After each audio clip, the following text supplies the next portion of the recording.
एक गांव में एक लड़का जिसका नाम रामू था और एक लड़की रहती थी जिसका नाम सीता था।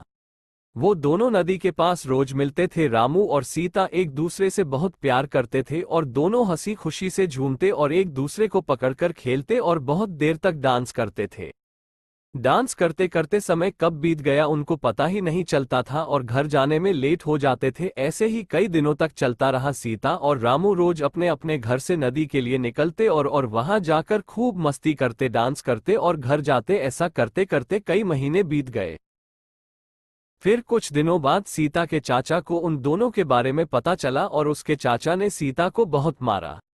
नास की मिट्टी की किस संगे मुंह काला करवा आए तो यहाँ मोरे घर की बदनामी करवाने का नोई है। तोए चैन मोरी बदनामी करवाए बिना तोए चैन ना पढ़ेगा ते हमें आज बताए दे, नहीं तो आज हमें तोरे हाथ बोनो तोड़ देने। रुक जा अब ते आज बचे ना।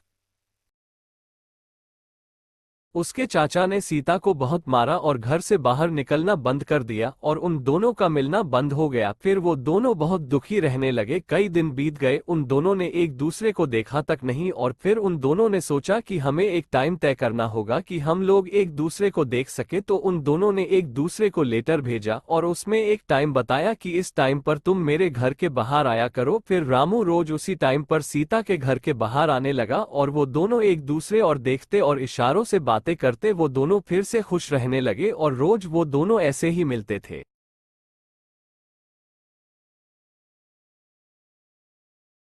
फिर सीता के घर वालों को पता चल गया तो सीता के घर वालों ने सीता को घर से भी बाहर निकलना बंद कर दिया और फिर रामू को और गांव वालों को बुलाया और फिर सीता के चाचा ने गांव वालों से कहा कि ये लड़का मेरी भतीजी सीता को परेशान करता है, झेड़ता है। इस लड़के को गांव में रहने का अधिकार नहीं है। मोरी आप सभी से विनती है जू कि इसे गाँव छोड़कर जाने के लाने मातो जू तुम्हारे जने का आप सब जनन से मोरी जाए विनती है। और फिर गाँव के बुजुर्ग लोगों ने फैसला किया और रामू को गाँव छोड़कर जाने के लिए कहा और फिर ये बात सीता को पता चली। फिर सीता ने रामू को संदेश पहुंचाया कि हम लोग यहाँ से भागकर कोर्ट मैरिज कर लेते हैं और कहीं दूर जाकर किसी और गांव में रहेंगे। रामू सीता की बात मान लेता है